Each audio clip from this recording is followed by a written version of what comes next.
রাতের বেলায় কখন যে বৃষ্টি আসবে মা তার কোনো ঠিক নেই। কেরে কেরে কেরে সাহস থাকলে সামনে আয়। আবে তোর সামনে আছে আমি। কই কই কই কই কই কই রাতের বেলা বলে ছেড়ে দিলাম, সাহস থাকলে দিনের বেলায় আসিস। মেরে তোর পাছা ফাটিয়ে দিতাম শুধু এটা দিনের বেলা হলে। শালা কানা তোদা না কিরে বে?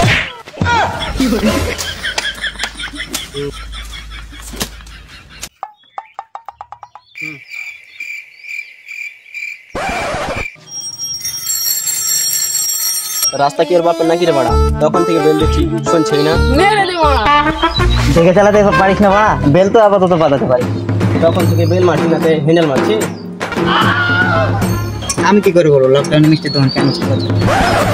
পালা নাকি রে বাড়া? দাদা বাজারটা কোন দিকে? হ্যাঁ ও দাদা বাজারটা কোন দিকে? দাদা বাজারটা কোন দিকে? হ্যাঁ হ্যাঁ এদিকে এদিকে।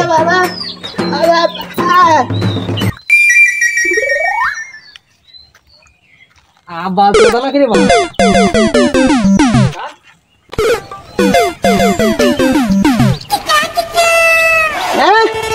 কিরে রবি না কিরে? নিজের রাস্তায় বোনা যতই ভালোভাবে চলি মানুষে ভালো থাকতে দেয় না বুঝলি। ওরা ভালোভাবে না থাকলে কি রাস্তায় ভালোভাবে চলা যায়? রাতের বেলা বলে কিছু বলিনি, দিনের বেলা হলে গাঁড় ভেঙে দিতাম একেবারে। যতই ভাড়ায় রাস্তা এক সাইড দেখায় ঠিক, সাইকেলে বেল থাকার পর যদি না বাজায় তাহলে কি সেটা কি আমার দোষ?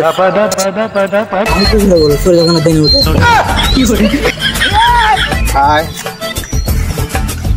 আমি এখানকার নতুন প্রধান, আপনাদের মতন প্রতিবন্ধীদের সাহায্য করার জন্য এসেছি। আমাদের মধ্যে কি কিছু কম আছে নাকি? হ্যাঁ নিশ্চয়ই আছে। না না আমরা গাধা ব্যবসা করি। আরে একটা উল্টো পাল্টা কথা বলে কানে মরে এক চমড়া এক চমড়া ফাটিয়ে দিই। ওদের তিনজনকে কোনো সুযোগ সুবিধা দেওয়া হবে না বাড়া।